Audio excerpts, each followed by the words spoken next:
Quanto mais dinheiro tem em uma sociedade, mais pobre ela fica. Qual conceito está por trás dessa afirmação? E quais são as características de uma moeda forte?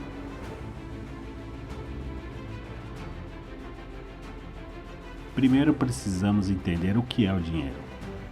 Ele não foi criado apenas para que alguém pagasse as taxas do governo.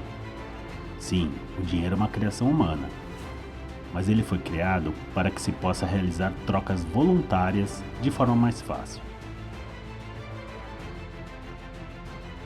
Ele é um instrumento para que o pescador possa comprar sapatos.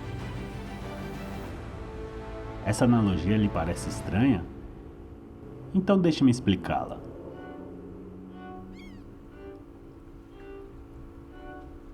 Há muito tempo existia um povoado numa ilha chamada Lilliput. Lá, diversas pessoas faziam suas atividades e viviam suas vidas com problemas e alegrias, como todos os lugares. Cada habitante tinha uma habilidade e, portanto, uma função no vilarejo. Dona Mengarda fazia pães. Para isso, ela trocava parte da sua produção pela farinha que o seu Osvaldo moía em seu engenho e que, por sua vez, comprava os grãos de trigo plantados por Nakamoto.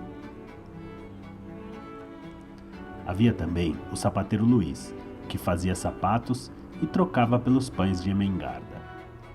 Acontece que o pescador Cantilho queria comprar os sapatos de Luiz, mas sempre encontrava resistência, já que Luiz não comia peixe.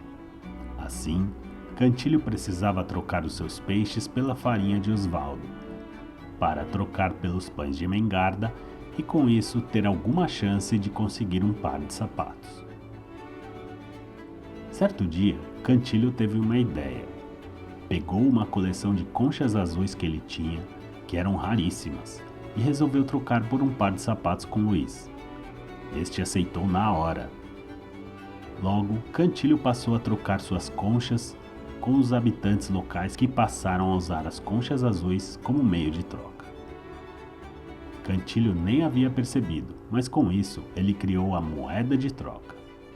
Todos os trabalhadores da ilha passaram a aceitar as conchas azuis como moeda de troca de seus serviços ou produto. As moedas eram raras e em toda a ilha existiam apenas 21.000 unidades. Por isso, as conchas azuis passaram a servir de medida de valor das coisas. Com 2 conchas, você podia comprar um par de sapatos, e com 25 você comprava uma vaca. As conchas circulavam e a ilha passou a prosperar. As coisas estavam indo bem. Pessoas queriam construir coisas para conquistar novas conchas e trocar por coisas mais valiosas. Depois de muito tempo de prosperidade, aconteceu um evento que mudaria todo o curso da ilha de Lilliput. Cantilho, quando estava navegando em uma área inabitada da ilha, percebeu uma praia que ainda não conhecia. Ao se aproximar, viu que nessa praia haviam centenas ou milhares das raríssimas conchas azuis. Ele ficou animadíssimo e passou a recolher todas as conchas que conseguiu carregar. Ao chegar no vilarejo, resolveu que não contaria nada para ninguém. Passou a mão em 100 delas e foi se divertir. Comeu os melhores pães que Dona Emengarda produzira, comprou um par de sapatos novos e até comprou móveis para sua casa. No dia seguinte, ele fez isso novamente. E de novo, chegou até a comprar um barco novo com suas conchas. Após uma semana, Cantilho já havia inundado a ilha com muitas conchas azuis. Já tinha gastado em todos os comércios do vilarejo, e assim, todos também haviam enriquecido.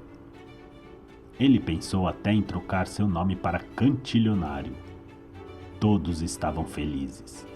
A abundância de conchas parecia uma coisa fantástica. Até que seu Luiz, o sapateiro, resolveu que naquela semana seus sapatos passariam a custar 4 conchas. Afinal de contas, ele não precisava de tantas conchas, já que tinha muito mais moedas do que sapato. Todos estavam notando que a quantidade de moedas na ilha havia sido inflada artificialmente. Todo mundo tinha muito mais concha do que jamais tiveram. Perceberam também que, apesar do aumento da aparente riqueza, os bens precisavam da mesma dedicação para serem produzidos. E foi aí que descobriram que o aumento da quantidade de dinheiro disponível, ao contrário do que parecia, não deixou as pessoas mais ricas, e sim as coisas mais caras. Com essa história, podemos aprender um conceito muito simples, a inflação, que é a aparente elevação dos preços das coisas. Aparente, pois na verdade, como vimos na história das conchas, a inflação é o aumento da quantidade de moeda que circula, conhecido também como aumento da base monetária. Um outro detalhe que pode ter passado despercebido é o que é descrito como efeito Cantillon. Você se lembra do pescador Cantilho? Pois bem, como ele foi o primeiro a receber as novas conchas, ele pôde usá-la antes mesmo da saturação do mercado, aproveitando os preços sem o efeito da inflação. Mas agora que conseguimos entender o motivo da criação do dinheiro e da moeda, devemos nos questionar sobre o que faz uma moeda ser um bom dinheiro. O termo moeda sonante foi criado para descrever uma moeda com qualidade superior. Ele vem de uma característica específica do ouro que faz um som único ao bater em outra moeda.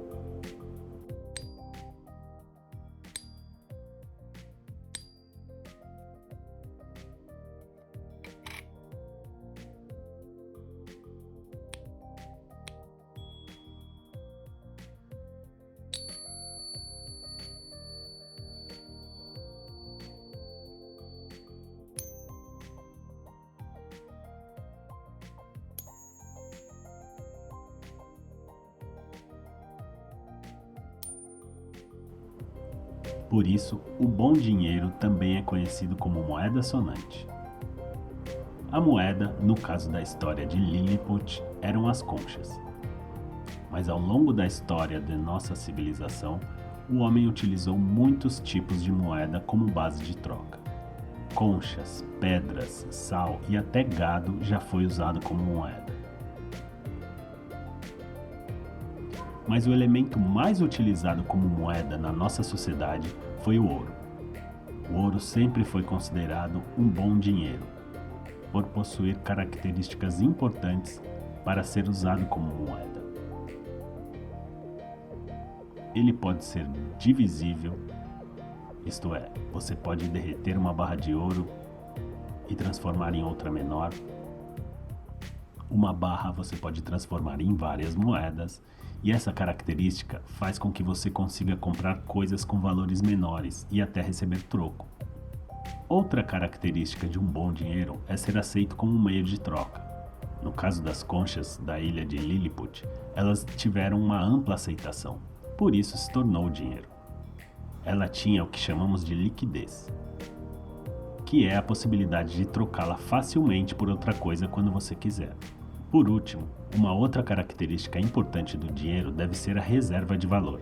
As conchas poderiam ser guardadas por muito tempo se os habitantes de Lilliput quisessem juntar uma quantidade maior de dinheiro, se decidissem comprar algo de maior valor ou mesmo deixar para seus descendentes.